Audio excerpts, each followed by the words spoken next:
ये टॉपिक में हम लोग कोऑर्डिनेशन कंपाउंड पे फोकस करेंगे, जिसको क्या बोलते हैं, उप सहसंयोजक यौगिक।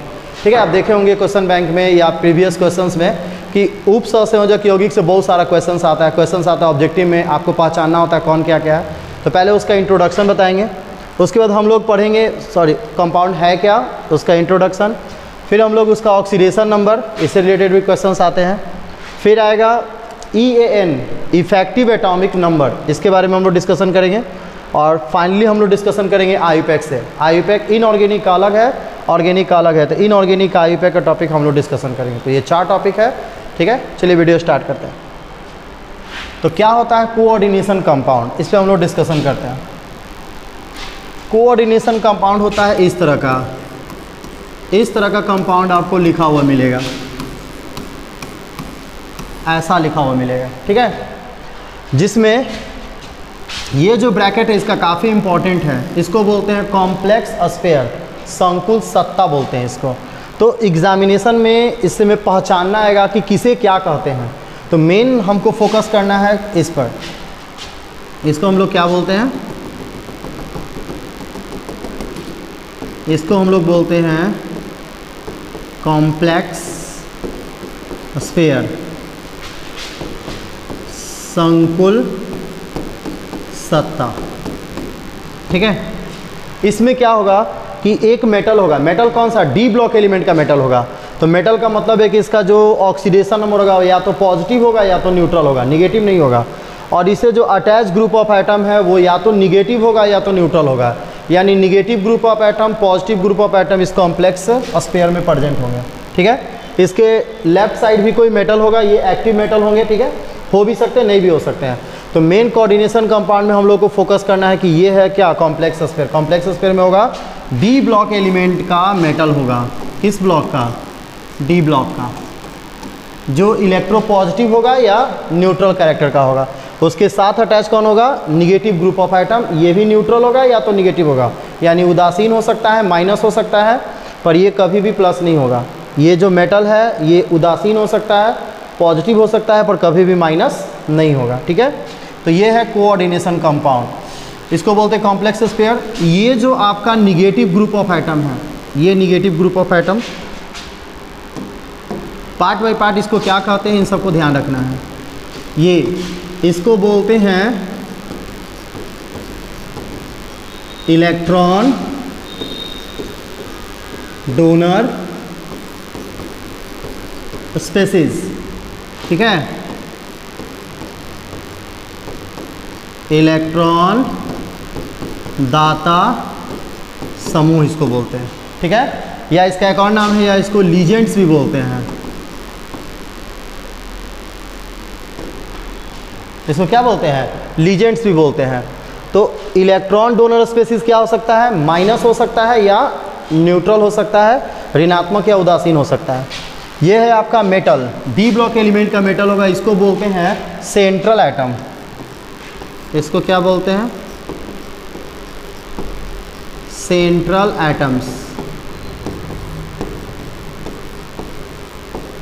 केंद्रीय धातु परमाणु। बस हम आपको बता रहे हैं कि किसको क्या कहते हैं। ठीक है, ये जो लेफ्ट साइड है यहाँ पर कोई मेटल हो सकता है, नहीं हो सकता है। मेन फोकस हमको करना है इस कॉम्प्लेक्स स्फीयर के अंदर, जहाँ पर होता है सेंट्रल एटम, केंद्रीय धातु, इलेक्ट्रॉन डोनर स्पेसीज, इलेक्ट्रॉन दाता समूह, जो माइनस होगा ये प्लस होगा, दोनों उदासीन भी हो सकता है। और ये जो नंबर दिखाई दे रहा है, इससे ज़्यादातर क्वेश्चन पूछा जाता है। ये जो नंबर है ये बताता है कि ये दोनों आपस में कोऑर्डिनेट बॉन्ड बना रहा है, यानी Fe से Cn कोऑर्डिनेट बॉन्ड बनाकर अटैच हो रहा है, और वो कोऑर्डिनेट बॉन्ड का नंबर है 6। इसको बोलते हैं कोऑर्डिनेट नंबर, इसको क्या बोलते हैं, कोऑर्डिनेट नंबर, शॉर्ट में बोलते हैं Cn, हिंदी में बोलते हैं उप सहसंयोजक संख्या, उप सहसंयोजक संख्या। ठीक है, तो 3 चीज़ों से क्वेश्चंस आता है। आपको इस तरह का कंपाउंड दे देगा, एक कोऑर्डिनेशन कंपाउंड। ऑब्जेक्टिव में क्वेश्चन पूछेगा कि सेंट्रल एटम कौन है, तो सेंट्रल एटम इसमें कौन हो जाएगा, आयरन। इलेक्ट्रॉन डोनर स्पेसीज या लीजेंड्स कौन है, तो वो कौन है, Cn। ठीक है, इसका जो ऑक्सीडेशन नंबर है वो माइनस होगा। फिर से बता दे रहे हैं कि ऑक्सीडेशन नंबर माइनस होगा या न्यूट्रल होगा, उदासीन होगा। इसका प्लस होगा, पॉजिटिव होगा, या तो न्यूट्रल होगा, उदासीन या धनात्मक। धनात्मक और ऋणात्मक का कॉम्बिनेशन होता है इस कॉम्प्लेक्स स्फीयर में, तो कॉम्प्लेक्स स्फीयर बोलते हैं इसको। इधर कोई पॉजिटिव ग्रुप ऑफ एटम होगा और इधर राइट साइड में निगेटिव होगा। देखो मेटल और नॉन मेटल के कॉम्बिनेशन में लेफ्ट साइड पॉजिटिव होता है, राइट साइड निगेटिव होता है, एक जनरल कॉन्सेप्ट है। तो इधर वाला मेटल हो भी सकता है, अगर होगा तो प्लस ही होगा, नहीं तो नहीं होगा। इधर राइट साइड में भी कोई ग्रुप ऑफ एटम है तो वो निगेटिव होगा, नहीं तो नहीं होगा। ठीक है, फोकस इस पर करना है। अब एग्जामिनेशन में इस रिलेटेड क्वेश्चंस कैसे आएंगे, तो फिर से देख लीजिए किसको किसको क्या कहते हैं। ये एक कोऑर्डिनेट कंपाउंड है जिसमें ये जो ब्रैकेट है इसको कहते हैं कॉम्प्लेक्स स्फीयर। फर्स्ट इसको बोलते हैं सेंट्रल एटम, केंद्रीय धातु परमाणु। इसको बोलते हैं इलेक्ट्रॉन डोनर स्पेसीज, इलेक्ट्रॉन दाता समूह, और ये है कोऑर्डिनेशन नंबर। इन 4 चीज़ों पे ध्यान रखेंगे। अब कुछ प्रैक्टिस करते हैं। आपसे पूछा जाएगा एग्जामिनेशन में, पूछा जाएगा एक ये एग्जांपल्स दे देगा और पूछा जाएगा कि बताइए इसमें कोऑर्डिनेशन नंबर कितना है। तो इसका कोऑर्डिनेशन नंबर कितना हो जाएगा, आपको चुपचाप इस नंबर पे फोकस करना है। इसका कोऑर्डिनेशन नंबर हो जाएगा 2। इसका कोऑर्डिनेशन नंबर कितना हो जाएगा 2। या पूछ देगा कि इसमें इलेक्ट्रॉन डोनर स्पेसिस कौन है, तो कौन है electron donor spaces, NH3। Electron दाता समूह कौन है, NH3। सेंट्रल एटम कौन है, तो Ag। कॉम्प्लेक्स स्फीयर के मॉलिक्यूल्स कौन है, तो Ag NH3 होल ट्वाइस। ये आयंस नहीं है, लेफ्ट साइड में कोई एटम नहीं है, राइट साइड में कोई एटम्स नहीं है। ठीक है, इस एग्जाम्पल पे फोकस करते हैं, इस वाले एग्जाम्पल्स पे, इस वाले एग्जाम्पल से फोकस करते हैं। ये तो एग्जाम्पल अभी थोड़ा देर पहले हम जो पुट किए थे वही है, K4FeCN6। ये वाला एग्जाम्पल्स देखते हैं। इस वाले एग्जाम्पल्स में अगर आपसे पूछा जाए कि कौन है इसमें इलेक्ट्रॉन डोनर स्पेसिस, तो इलेक्ट्रॉन डोनर स्पेसिस कौन है, H2O। थोड़ा सा ये ऐसे क्वेश्चन होगा, ऐसे। ठीक है, तो इलेक्ट्रॉन डोनर स्पेसिस कौन है, इसमें H2O है और कौन है, क्लोरीन है। H2O और कौन है, क्लोरीन। सेंट्रल एटम कौन है, तो इसमें क्रोमियम है। ठीक है, कोऑर्डिनेशन नंबर इसका कितना हो जाएगा, 6 हो जाएगा। कितना हो जाएगा, 6। इस वाले में कोऑर्डिनेशन नंबर कितना हो जाएगा, 4। सेंट्रल एटम कौन हो जाएगा, Ni। इलेक्ट्रॉन डोनर स्पेसिस कौन हो जाएगा, CO। सिंपल, कॉम्प्लेक्स स्फीयर ये है। ठीक है, इस एग्जांपल को ध्यान से देखेंगे। Examples 5, K2 in complex sphere NiCN whole 4। Coordination number इसका कितना होगा, 4। इसका कोऑर्डिनेशन नंबर कितना होगा, 4। इलेक्ट्रॉन डोनर स्पेसिस कौन होगा, CN। सेंट्रल एटम कौन होगा, Ni। इस तरह से ऑब्जेक्टिव क्वेश्चंस आएंगे। इसमें कॉम्प्लेक्स स्फीयर में मेटल कौन है, कॉम्प्लेक्स स्फीयर में मेटल कौन है, Ag है। कि ये K2 नहीं है, पोटासियम नहीं है। ये कॉम्प्लेक्स स्फीयर के लेफ्ट साइड है। फिर से बता दें, लेफ्ट साइड में कोई भी एटम हो सकता है, वो पॉजिटिव होगा, नहीं तो नहीं होगा। हमारा ध्यान रखना है ब्रैकेट के अंदर, ये जो आपको दिखाई दे रहा है बड़ा वाला ब्रैकेट, इसी के अंदर। तो ये Hg है मेटल, और ये है इलेक्ट्रॉन डोनर स्पेसीज, और ये उसका है कोऑर्डिनेशन नंबर। कोऑर्डिनेशन नंबर, उप सहसंयोजक संख्या बोलते हैं इसको, 4 है। इसमें उप सहसंयोजक संख्या कितना है, 4। इस नंबर से कोई मतलब नहीं है। इसका उप सहसंयोजक संख्या 4 है। इलेक्ट्रॉन डोनर स्पेसिस कौन है, OH। और सेंट्रल एटम कौन है, Zn। कॉम्प्लेक्स स्फीयर के अंदर कौन है, Zn एंड OH का होल 4। इस वाले में देख लेते हैं, ये है कॉम्प्लेक्स स्फीयर, ऑरस है कॉम्प्लेक्स स्फीयर का मेटल। इलेक्ट्रॉन डोनर स्पेसिस इसका कौन है, CN। और कोऑर्डिनेशन नंबर इसका कितना है, 6। इस वाले में ये है कॉम्प्लेक्स स्फीयर, मेटल कौन है, CO, कोबाल्ट। और इलेक्ट्रॉन डोनर स्पेसिस कौन है, EN। EN का फुल फॉर्म है इथेन 1,2 डाई एमीन, को शॉर्ट में EN लिखा हुआ है यहाँ पे। और इसका कोऑर्डिनेशन नंबर कितना है, 3। ठीक है, तो इस तरह से आता है कोऑर्डिनेशन कंपाउंड का डेफिनेशन आएगा, एग्जांपल्स आएंगे। आपको पहचानना ज़्यादातर आता है, डेफिनेशन कम आता है। इस तरह का एग्जांपल्स दे देगा और कहेगा कि बताइए इसका कोऑर्डिनेशन नंबर कौन है, सेंट्रल एटम कौन है। तो सेंट्रल एटम इस ब्रैकेट के अंदर वाले मेटल को कहते हैं। ठीक है, चलिए बढ़ते हैं नेक्स्ट टॉपिक की तरफ। नेक्स्ट टॉपिक है ऑक्सीडेशन नंबर फाइंड करना है कोऑर्डिनेशन कंपाउंड का। ठीक है, ऑक्सीडेशन नंबर। तो ऑक्सीडेशन नंबर फाइंड करना होता है जनरली सेंट्रल एटम का। किसका फाइंड करना होता है, सेंट्रल एटम का। इस पर हम लोग कुछ प्रैक्टिस करने से पहले आपको एक बता दें कि ये देखिए, प्रैक्टिस करने से पहले हम आपको बता दें कि ये जो ब्रैकेट है इसी को बोलते हैं सेंट्रल एटम। इसी का ऑक्सीडेशन नंबर फाइंड करना होता है। होगा इसका ऑक्सीडेशन नंबर पॉजिटिव या न्यूट्रल। या तो धनात्मक होगा या तो उदासीन होगा, लेकिन इसका कितना नंबर होगा उसी को फाइंड करना होता है ऑक्सीडेशन नंबर में। तो उसके लिए हमको इसका ऑक्सीडेशन नंबर पता होना चाहिए, इसका ऑक्सीडेशन नंबर पता होना चाहिए। इधर जनरली मेटल होते हैं, इस ग्रुप ऑफ एटम का कुछ कलेक्शन हम आपको बता रहे हैं जो आयुपैक में भी काम आएगा। उसका ऑक्सीडेशन नंबर कितना होता है और क्या उसको कहते हैं आयुपैक में, ये डेटा आप अच्छे से इसको कंप्लीट कर लीजिए। ये डेटा हम आपको दे रहे हैं। तो ये है वो data. Where is the data? हाँ, ये है वो डेटा, ठीक है। उस जो इलेक्ट्रॉन डोनर स्पेसीज है उसमें ये सारे प्रेजेंट हो सकते हैं, ठीक है, ये सारे प्रेजेंट हो सकते हैं। आप देखे थे थोड़ा देर पहले कि उसमें ये प्रेजेंट था, ये प्रेजेंट था, CN था, ठीक है। तो CN अगर प्रेजेंट हो तो उसको आयुपैक में साइनो कहते हैं। क्या कहते हैं? साइनो। उसी तरह से क्लोरीन का आयंस होगा तो 1- ऑक्सीडेशन नंबर इसका कितना हो जाएगा? -1, इसका भी -1, इसका ऑक्सीडेशन नंबर -2। जब आयुपैक करेंगे तो इसको क्या कहेंगे? क्लोरिडो। इसको कहेंगे ब्रोमिडो। ब्रोमीन नहीं कहेंगे, ब्रोमिडो कहेंगे। साइनो। O2 होगा तो ऑक्सो कहेंगे, O2 पर 2 नेगेटिव होगा तो पर ऑक्सो कहेंगे। ये सारा का सारा इलेक्ट्रॉन डोनर स्पेसीज में होगा। NH2 माइनस होगा तो क्या कहेंगे? अमीडो। और NH पर 2- होगा तो उसको इमीडो कहेंगे। उसी तरह से CO3 पर 2- होगा तो उसको कहेंगे कार्बोनेटो। वैसे इसको बोलते हैं कार्बोनेट आयंस, पर कोऑर्डिनेशन कंपाउंड में आयुपैक में वर्ड यूज़ क्या करेंगे? कार्बोनेटो। उसी तरह से C2O4 पर 2 नेगेटिव है तो ऑक्सिलेटो। CH3COO निगेटिव रहेगा तो एसीटेटो। ऐसे इसको एसीटेट आयन कहते हैं। H2O न्यूट्रल है, जिस पर कोई चार्ज नहीं दिखाई दे मतलब वो उदासीन है। H2O को वाटर नहीं कहेंगे बल्कि कोऑर्डिनेशन कंपाउंड में क्या कहेंगे? एक्वा कहेंगे। क्या कहेंगे? एक्वा। EN बताए थे ना, EN किसको शॉर्टकट में रिप्रेजेंट करता है? इथेन 1,2 डाईएमीन को, इथेन 1,2 डाईएमीन को। PY पाइरिडीन को रिप्रेजेंट करता है। पूरा नाम इसका है पाइरिडीन, फॉर्मूला है C5H5N। NH3 भी न्यूट्रल है, ये सारे न्यूट्रल हैं, ये सारे के सारे न्यूट्रल हैं। NH3 का नाम है एमीन, AMMINE है, एमीन। CO को बोलेंगे कार्बोनाइल, NO को बोलेंगे नाइट्रोसिल, SO4 2 नेगेटिव, ऐसे तो इसको सल्फेट आयन बोलते हैं, पर यहाँ पर क्या बोलेंगे? सल्फेटो। और SO3 2 नेगेटिव को बोलते हैं सल्फाइट आयन, यहाँ पर बोलेंगे सल्फाइटो। तो ये सारे होंगे डोनर स्पेसीज में। अब इसका यूज कहाँ करना है वो देखना है। तो ये है कुछ एग्जांपल्स, हम लोगों को इसका ऑक्सीडेशन नंबर निकालना होगा, ठीक है।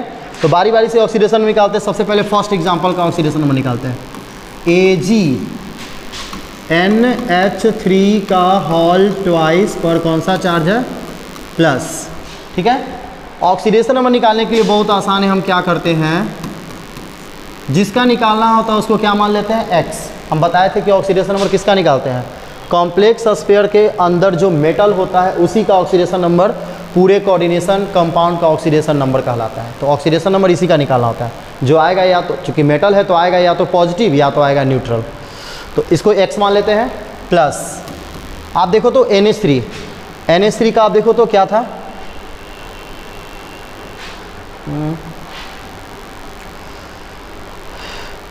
NH3 यहाँ पर है। NH3 का 0 चार्ज है, इस पर कोई चार्ज नहीं है, दैट मीन्स क्या है? 0। तो हम लोग क्या करेंगे? इसका ऑक्सीडेशन नंबर 0 लिखेंगे, 0 × 2, ठीक है।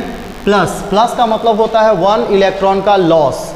तो हम लोग अपने इक्वेशन में क्या करेंगे? -1 और टोटल इक्वल टू क्या करेंगे? 0। यानी ऑक्सीडेशन नंबर बनाने के लिए हम लोग क्या करेंगे कि इस पूरे का सम इक्वल टू 0 कर देंगे। जिसको फाइंड करना है उसको X मानेंगे, बाकी इसका डेटा से ऑक्सीडेशन नंबर पता कर लेंगे। अमोनिया एक कंपाउंड है, उसका ऑक्सीडेशन नंबर 0 होता है। तो चूंकि 2 है, 0 × 2 और पूरे कॉम्प्लेक्स स्फीयर पे +1 चार्ज है, मतलब 1 इलेक्ट्रॉन लॉस कर चुका है। तो हम अपने मैथमेटिकल इक्वेशन में 1 माइनस करेंगे। प्लस का मतलब लॉस ऑफ 1 इलेक्ट्रॉन, तो 1 माइनस करेंगे और इस तरह से इसको हम सॉल्व कर देंगे। तो ये क्या हो जाएगा? X - 1 = 0, X = हो जाएगा +1। यानी अगर हम ऑक्सीडेशन नंबर की बात करें तो ऑक्सीडेशन नंबर क्या होगा? +1 होगा, ठीक है। इस तरह से क्वेश्चन आते हैं। इसका ऑक्सीडेशन नंबर क्या होगा? +1। इसको आप नोट करेंगे। सेकंड हम लोग चलते हैं इसका ऑक्सीडेशन नंबर K4FeCN6।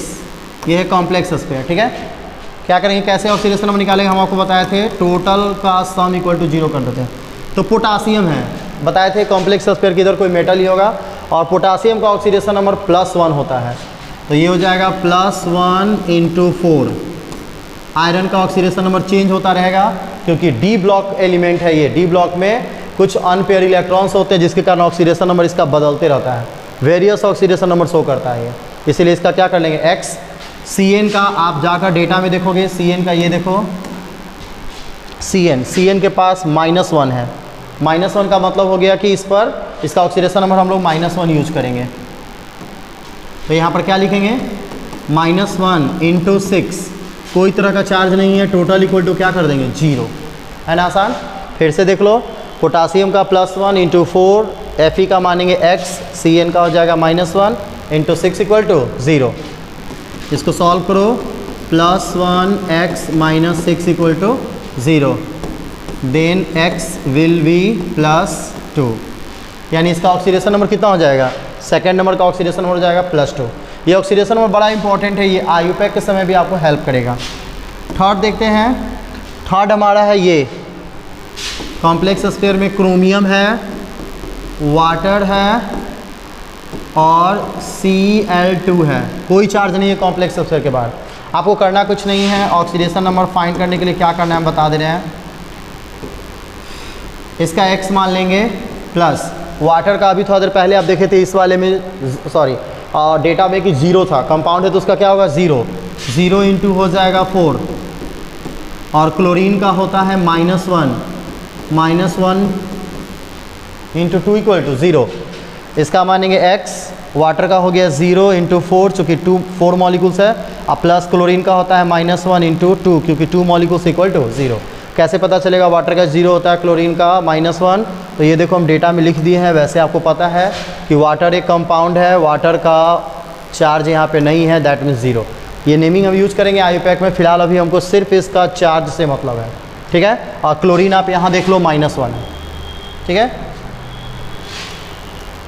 अब इसको सॉल्व कर देंगे, इसको सॉल्व करेंगे तो क्या हो जाएगा x, ये देखो ये 0 और ये हो जाएगा -2, =2 के उधर ले जाएंगे तो क्या हो जाएगा +2, ठीक है। यानी इसका ऑक्सीडेशन नंबर इसमें क्रोमियम का ऑक्सीडेशन नंबर होगा +2, इस पूरे कंपाउंड का ऑक्सीडेशन नंबर हो जाएगा क्या +2। तो ठीक है, अब तेज़ी से आगे बढ़ते हैं। उसी तरह से थर्ड एग्जाम्पल्स, इन सारे एग्जाम्पल का हम लोग IUPAC भी करेंगे। थर्ड एग्जाम्पल में Na है, तो इसका देखो तो थोड़ा सा Na, अब हम डायरेक्ट बना रहे हैं, CO का होल 4, कोई चार्ज नहीं है, ठीक है। ऑक्सीडेशन नंबर का क्या तरीका बताए थे, आप इसको x मान लोगे, इसका ऑक्सीडेशन नंबर होता है 0 × 4 = 0, दैट मीन्स इसका ऑक्सीडेशन नंबर क्या हो जाएगा 0, इसका ऑक्सीडेशन नंबर क्या हो जाएगा 0, क्योंकि ये जो CO है ये कोबाल्ट नहीं है, ये है कार्बोनाइल, जिसका ऑक्सीडेशन नंबर आप देख सकते हो यहाँ पे, ये देखो CO का कोई भी चार्ज नहीं है, यानी चार्ज नहीं है तो उसका क्या लेके चलेंगे 0। जिस पर चार्ज है उसका चार्ज वाला वैल्यू रख देंगे, जो न्यूट्रल है उस पर 0 रख देंगे, दैट्स इट, और कुछ करना है नहीं। उसके बाद है ये K4, इसका देखते हैं ऑक्सीडेशन नंबर क्या हो जाएगा x। अच्छा पोटासियम पहले है ना, तो पोटासियम का होता है +1 और यहाँ 2 मॉलिक्यूल्स है, तो क्या हो जाएगा +1 × 2, प्लस निकेल का क्या हो जाएगा x मान लेंगे। Cn का डेटा में आप जाके देखो होता है -1 और टोटल है 4 = 0, सॉल्व करेंगे तो ये क्या हो जाएगा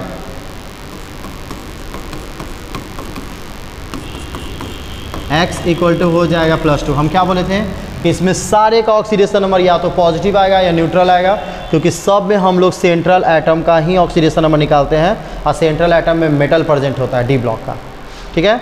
इसमें देखते हैं सेम इसी तरह का ये भी है, पोटासियम का होगा +1 × 2, Hg का निकालेंगे तो x मान लेंगे, यही है सेंट्रल एटम, और क्लोरीन का होगा -1 × 4 = 0। सॉल्व करेंगे तो ये भी आएगा, क्या आएगा +2 ही आएगा, +2 ही आएगा। इस तरह से आप बाकी इन तीनों का भी सॉल्व कर सकते हैं, ठीक है।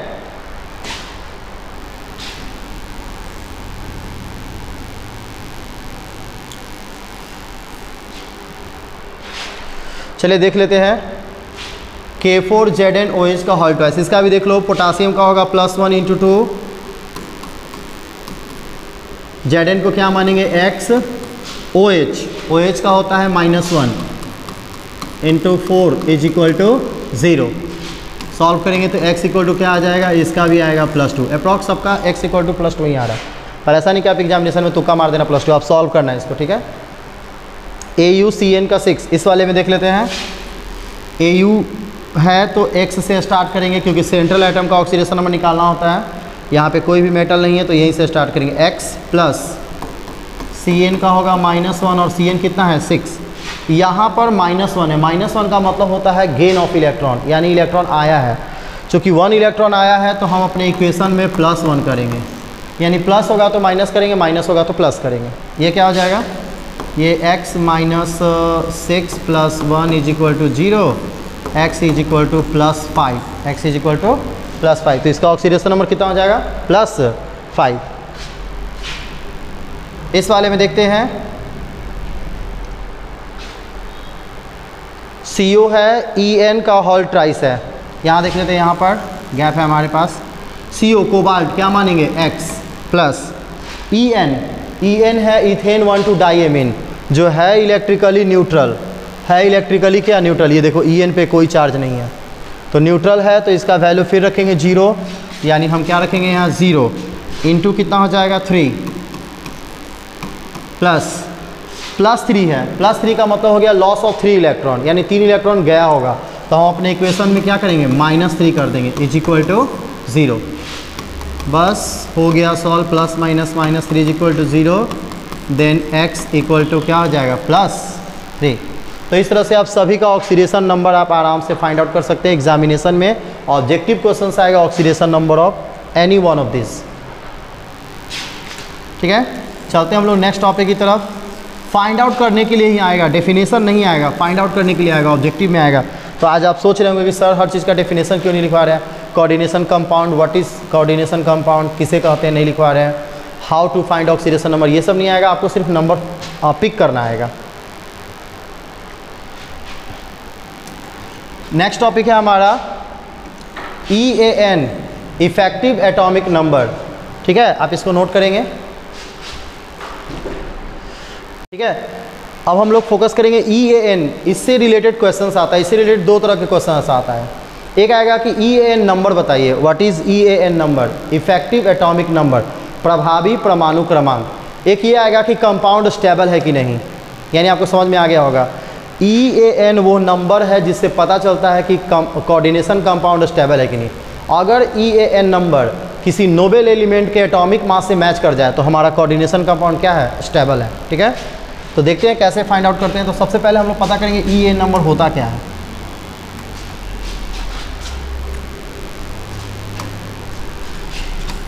EAN इसका फुल फॉर्म होता है इफेक्टिव एटॉमिक नंबर, हिंदी में बोलते हैं प्रभावी परमाणु क्रमांक, ठीक है। बस ये देखना है कि अगर ये किसी नोबेल एलिमेंट के नज़दीक आ जाए, EAN अगर इक्वल आ गया किसके, atomic number of Nobel element, Nobel element जैसे हीलियम, नियॉन, आर्गन, तो वो क्या होगा, स्टेबल होगा। तब क्या होगा, स्टेबल होगा,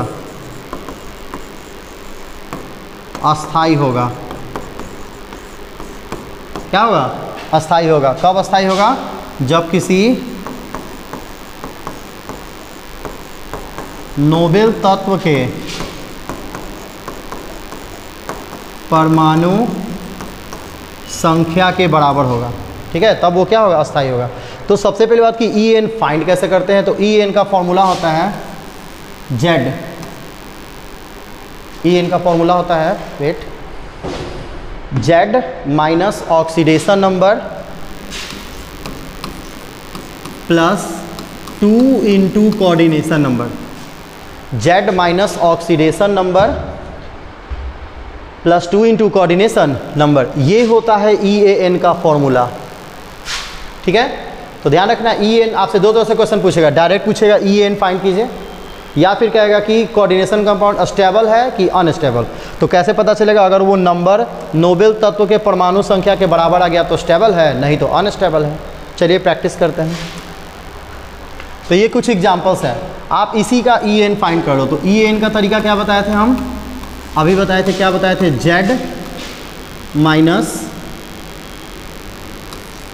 Z plus oxidation number plus था कि माइनस था? आई थिंक माइनस था।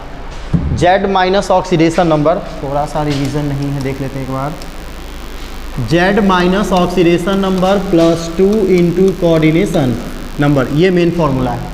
अब चेक करते हैं Z, इसमें Z Ag का यूज करना है, सेंट्रल एटम का। तो Ag का एटॉमिक नंबर कितना होता है? Ag 47 आई थिंक, कितना होता है? 47। उसके बाद माइनस ऑक्सीडेशन नंबर, आप इसका ऑक्सीडेशन नंबर फाइंड किए थे थोड़ी देर पहले, इसका ऑक्सीडेशन नंबर फाइंड किए थे। कैसे फाइंड किए थे? X इसका था प्लस 0 इंटू 2 और ये था I think -1 is equal to 0, x equal to आया था +1। यानी आपको EAN फाइंड करने के लिए ऑक्सीडेशन नंबर जरूरी है, ऑक्सीडेशन नंबर IUPAC में भी जरूरी है। तो EAN कैसे होगा? Z minus oxidation number plus 2 into coordination number. तो ऑक्सीडेशन नंबर आपका आया था +1, तो यहाँ पर क्या कर देंगे? +1 plus 2 into coordination number, coordination number इसका कितना होगा? 2 होगा। कितना होगा? 2 होगा। यानी 47 -1 प्लस 4 कितना हो जाएगा? ये हो जाएगा 46 और प्लस 4 कितना हो जाएगा? 50। तो EAN इसका कितना होगा? 50। और ये 50 जो है किसी भी नोबेल एलिमेंट के एटॉमिक नंबर से मैच नहीं करता, तो ये अनस्टेबल होगा। ये क्या होगा? अनस्टेबल भी होगा। यानी इसका अगर नेचर की बात करें तो ये होगा अनस्टेबल, अस्थाई। ये क्या होगा? अस्थाई होगा। ठीक है, आप इसको नोट करेंगे। प्रैक्टिस करते हैं सेकंड क्वेश्चन की तरफ। ज़्यादातर बाइनियल क्वेश्चन आते हैं, इस तरह के क्वेश्चंस आते हैं। ठीक है, इस पे फोकस करेंगे। ये देखो K4FeCN6, सबसे पहली बात तो आप इसका ऑक्सीडेशन नंबर लिख के रख लो, क्योंकि ऑक्सीडेशन नंबर यूज होता है। क्या होगा इसका ऑक्सीडेशन नंबर? ये इसका क्या माने थे हम? +1 into 4 plus x -1 into 6 is equal to 0, then x will be +2 आया था। कितना आया था? +2। अब हम निकालेंगे क्या? EAN। तो कैसे निकलेगा EAN? अभी फॉर्मूला बताए थे क्या? Z minus oxidation number plus 2 into coordination number, ये होता है फॉर्मूला। Z, इसमें Z कौन होगा? Fe का Z कितना होता है? Atomic number 26। कितना होता है? 26। उसके बाद ऑक्सीडेशन नंबर अभी फाइंड किए +2, तो plus minus -2 plus 2 into coordination number इसका कितना है? 6। ये कितना हो जाएगा? 24 प्लस 12 इज इक्वल टू 36। तो EAN इस कंपाउंड का कितना होगा? 36। और आप 36 देख रहे हो कि ये जो है क्रोमियम से मैच कर रहा है। किससे मैच कर रहा है? क्रोमियम से मैच कर रहा है। तो ये क्या होगा? अस्टेबल होगा, अस्थाई होगा। क्यों अस्थाई होगा? क्योंकि 36 किसका एटॉमिक नंबर है? क्रोमियम का। हीलियम, नियॉन, आर्गन, क्रिप्टन का, सॉरी किसका है ये? क्रिप्टन का। और उसके बाद जीनॉन आएगा, जीनॉन का 54 होगा। तो ज़्यादातर ये देखना है कि नोबेल एलिमेंट के एटॉमिक नंबर से मैच कर रहा है कि नहीं। ठीक है, तो ये बाकी सब आप बनाओगे। ठीक है, इसी बेस पे बाकी सब आप बनाओगे। एक चलो और इधर में से किसी एक का बता देते हैं। चलो हम इसका बता देते हैं, इसका बता देते हैं। ठीक है, इसका EAN बता देते हैं ताकि आप प्रैक्टिस करो।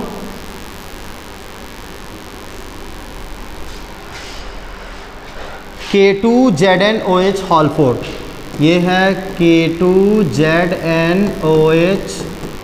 हॉल 4, ये रहा कॉम्प्लेक्स स्पेयर। तो आप पहले ऑक्सीडेशन नंबर रख लो। ऑक्सीडेशन नंबर इसका क्या होगा? +2 plus x minus 4 is equal to 0। Direct बना रहे हैं। ये +1 इंटू 2 + 2 इसका x, ये हो गया -1 इंटू 4 -4, सॉल्व करोगे तो x इक्वल टू क्या हो जाएगा +2। आपको क्या निकालने के लिए बताए थे EAN क्या होता है Z minus oxidation number +2 into coordination number. Z कितना है इसमें आपका Z है जिंक, जिंक का Z हो जाएगा 30, एटॉमिक नंबर कितना होता है 30 माइनस ऑक्सीडेशन नंबर अभी सॉल्व किए क्या +2 2 इंटू कोऑर्डिनेशन नंबर इसका कितना है 4, कोऑर्डिनेशन नंबर कितना है 4, यानी ये हो जाएगा 28 + 8 इज इक्वल टू 36, यानी इसका EN कितना आया 36 और 36 क्रोमियम के क्लोज है, क्रोमियम के क्लोज है, मतलब ये नेचर का क्या होगा स्टेबल होगा, क्या होगा स्टेबल अस्थाई होगा। EAN नंबर पूछता है या पूछता है अस्थाई है कि अस्थाई, तो अगर ये किसी नोबेल एलिमेंट के एटॉमिक नंबर के इक्वल आ गया तो अस्थाई होगा, अदरवाइज अस्थाई, स्टेबल और अनस्टेबल। तो बाकी सब आप बनाओगे। चलते हैं हम लोग नेक्स्ट टॉपिक की तरफ। तो आज के वीडियो का लास्ट टॉपिक है IUPAC। IUPAC का वीडियो एक और हम छोटा सा क्लिप बताए थे, आज भी बता दे रहे हैं। IUPAC बहुत आसान है, IUPAC कैसे बनता है, तो उसके लिए सबसे पहले आपको वो डेटा रखना होगा कि किस निगेटिव को क्या कहते हैं और ऑक्सीडेशन नंबर, और हम बताते हैं IUPAC बनाते कैसे हैं। चलिए प्रैक्टिस करते हैं।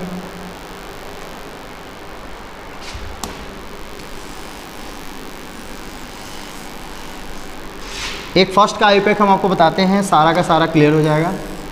अब हम इन्हीं सारे का IUPAC बनाएंगे।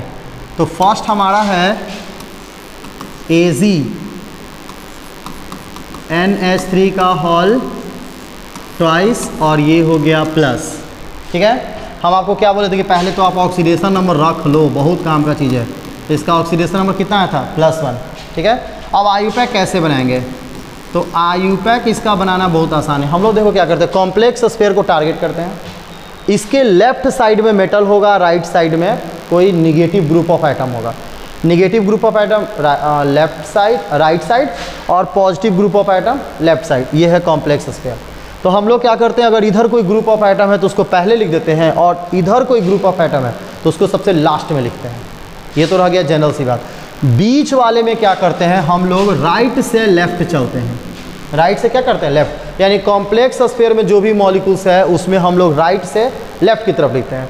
अब यहाँ देखो तो कॉम्प्लेक्स स्फीयर के इधर तो कोई है नहीं, तो सीधे क्या करना है, राइट से लेफ्ट और लास्ट वाले को लास्ट में लिखना है। तो क्या लिखेंगे यहाँ से, यहाँ लिखेंगे डाई NH3। NH3 के लिए लिखिए तो क्या लिखा है NH3, वेयर इज NH3, ये देखो NH3 के लिए क्या लिखा है एमीन, क्या लिखा है एमीन। तो क्या लिखेंगे इसका नाम, इसका नाम लिखेंगे डाई एमीन, डाई एमीन, ठीक है। सिल्वर, Ag को क्या लिखते हैं सिल्वर, और ऑक्सीडेशन नंबर को रोमन नंबर में लिख देंगे। ऑक्सीडेशन नंबर आया +1, तो यहाँ पर लिखेंगे क्या फर्स्ट, क्या लिखेंगे फर्स्ट, इसका नाम हो जाएगा डाई एमीन सिल्वर, या एजिटेट भी लिख सकते हैं, di amine argentate first, di amine silver first, है ना आसान। सेकेंड क्वेश्चन देखते हैं। सेकेंड क्वेश्चन आपका पूरा कॉन्सेप्ट क्लियर कर देगा। सेकेंड है K4FeCN6, ये है कॉम्प्लेक्स स्फीयर। तो हम क्या बताए थे, कॉम्प्लेक्स स्फीयर के लेफ्ट वाले को पहले लिखेंगे, राइट वाले को सबसे लास्ट में लिखेंगे, बीच वाले को कैसे लिखेंगे राइट से लेफ्ट, बस ये ध्यान रखना है। तो इसका IUPAC, अब पहले तो आप ऑक्सीडेशन नंबर रख लो, क्योंकि बार बार ऑक्सीडेशन नंबर आपको काम आएगा। इसका ऑक्सीडेशन नंबर क्या आप यूज़ किए थे, तो इसका ऑक्सीडेशन नंबर आया था +4 + x -6 इज इक्वल टू 0, यानी x इक्वल टू क्या आ जाएगा +2। अब IUPAC बनाओगे। IUPAC थोड़ा ध्यान दीजिएगा कैसे बनेगा, ये देखो पोटासियम है, चुपचाप पोटासियम लिख दो, पोटासियम, ठीक है क्लियर। इधर 6 को क्या बोलते हैं हेक्सा, ठीक है। CN, ये देखो डेटा CN को क्या बोलते हैं साइनो। इन्हीं सब वर्ड का यूज करना है, देख लेना है कौन सा ग्रुप है, कौन सा वर्ड यूज करना है। CN के लिए क्या यूज होगा साइनो, तो क्या लिखेंगे यहाँ पर हेक्सा साइनो, ठीक है। Potassium hexa cyano iron, iron, इसका ऑक्सीडेशन नंबर को रोमन लेटर में लिख देंगे क्या सेकंड, यहाँ पर आयंस भी लिख सकते हैं, सेकेंड आयंस, या आयंस अगर छोड़ भी दे तो उससे कोई दिक्कत नहीं है। यानी इसका नाम क्या होगा, फिर से देखो, potassium hexa cyano iron, oxidation number को लिख दिए रोमन लेटर में सेकेंड आयंस। क्लियर? चलिए नेक्स्ट प्रैक्टिस करते हैं हम लोग, आप इसको नोट करोगे।